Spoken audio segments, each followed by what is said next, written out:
into the preview, a massive thank you to all our new followers over on TikTok. That's really kicked off. I only started that 3 months ago, I think it was. And already we're at 912, I think it is. I think I worked out we needed about 82. Once you get to 1,000 followers on TikTok, you're allowed to go live and stream. So I'll be able to do, this and TikTok at the same time for the people that follow over there. So if you've not followed us on TikTok and TikTok is your thing, get over there. West Ham World, give us a little like, really helps us out.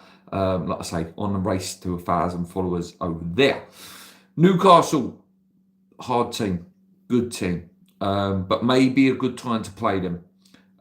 They've got the Carabao Cup the weekend, like next weekend. So their head's in that, Their mind, hopefully, will be on that.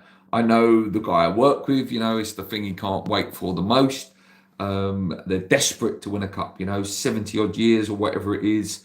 And I know they would take that over top four as well, just to have that moment of a trophy win, to have that parade and have that joy and excitement like we did. It was a long time for us. And whether you want to call it a Mickey Mouse Cup or what, that Conference League is still one of the best days I've ever had, and probably the best day of my life as a West Ham fan. Something I never thought I would see. Going to lift the Carabao Cup is one step again. So good luck to them next week, and I hope their mind is on it. I really do. I think it potentially is an okay time to play them. Obviously, they've still got players that can hurt us. Callum Wilson, might not score for 300 years, but I guarantee he turns up at London Stadium or turns up at St James's Park against us, or wherever he's playing for, he will score. They've obviously got Isak, arguably the best striker in the Premier League, wanted by loads of clubs. Arsenal looking at him, Liverpool looking at him. You're looking at a £150 million plus player here. Fantastic, what a player. Bruno Gomes, best mates with Paquetá, always puts on a performance. Tonali looks like, second coming of Pirlo. Joe Linton's just an absolute animal when he plays against us. But they have got a lot of injuries. Lewis Hall's been ruled out now. Botman, their main centre-back, has been ruled out. Gordon's suspended because of his, hot-headed what he did the weekend in the cup game. So, we see. They sit 6 in the league on 44 points, 27 played, 13 won, 5 draws, 9 losses with an 8+ goal difference. In terms of their recent games, guys, let's very quickly get this up.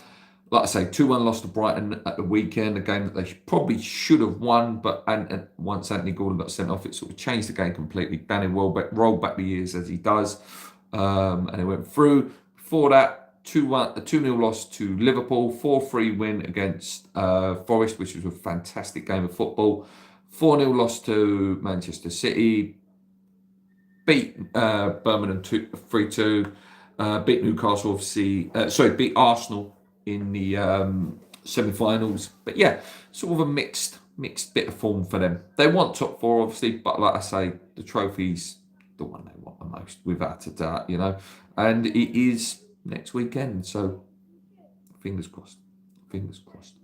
Last time we played them, one of the Lopetegui's only real, blue ribbon wins, as Pardew used to call them, when you go and beat a really big club. Really unexpected performance, a really good performance from us up there. A top performance from us. Before that, last season, this game was 2-2. Before that was a 5-1 loss. If you remember, Flapianski and Joe Linton turned into prime bloody, I don't know what you call him, Rivaldo in that game. And then before that, 1-1. It's usually a good game, this game. I used to like going to Newcastle games when I was season ticket holder when I was a kid. I always loved Dan and Shearer when I was a kid. Always good game. Always a good game, the home game. Looking at their strengths, guys, creating chances using through balls, finishing scoring chances, coming from losing positions, protecting leads. Weaknesses are listed as avoiding offside and defending long shots. One thing that my pal in work keeps saying is the goalkeeper situation's a bit wobbly. Like Nick Pope, he keeps saying if he's finished. I've seen True Geordie say that as well. The style of players, they attempt the through ball often, consistent for first 11. They always play aggressively, hard working. Yeah, they're a good team, guys. Let's just have a look at sort of what the predicted lineup is we've got here. So the predicted lineup is a 4-3-3. Eddie Howe likes to play. Big fan of Eddie Howe as well. Forgot to mention him. Dubravka in goal. Livramento right back. Shah, Byrne and Taggart in at left back. Miley, Grameres and Tonali. Joe Linton, Isak and Murphy will probably fill in their front line. We'll probably line up the same that we've been doing, the way we played against Arsenal, 3-5-2. I think it's working. So why change something that's working? It's not perfect, but it's worked the last 2 games. So, you have to play yourself out of form. You have to play, go with the flow in terms of the way we're playing. Areola in goal, Tobido, Kilman, Cresswell, Ollie Scholes at left wing back, Wan-Bissaka right wing back, Souček, Ward-Prowse, Alvarez, Bowen and Kudus. Or will Evan Ferguson start this game? That's another one we need to think about. Somerville is running. Again, it looks like he's back on a training pitch. Whether this game has come too quickly for him, I reckon so. I would hold him out. I wouldn't rush him back. We're not going to get relegated. We're not going to get European places. So, don't rush him back. Get him back when he's ready. So he's really ready to go to good end to the season for him and then ready to go for next season. Do I think we can win? Yes, because we are, back-to-back two wins, which is the first time we've done it in a long time, a year.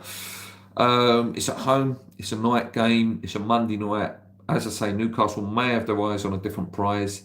A little bit frail at the back, but again, they've got a lot of injuries there. Their midfield and striker is where they win this battle. If they beat us, it'll be because Isak's put in a worldie. Their midfield has dominated and absolutely, physically imposed themselves on us. And Bruno's doing the little drop of the shoulders, turning round. Tonali's getting back, winning the tackles, and dropping off and playing balls.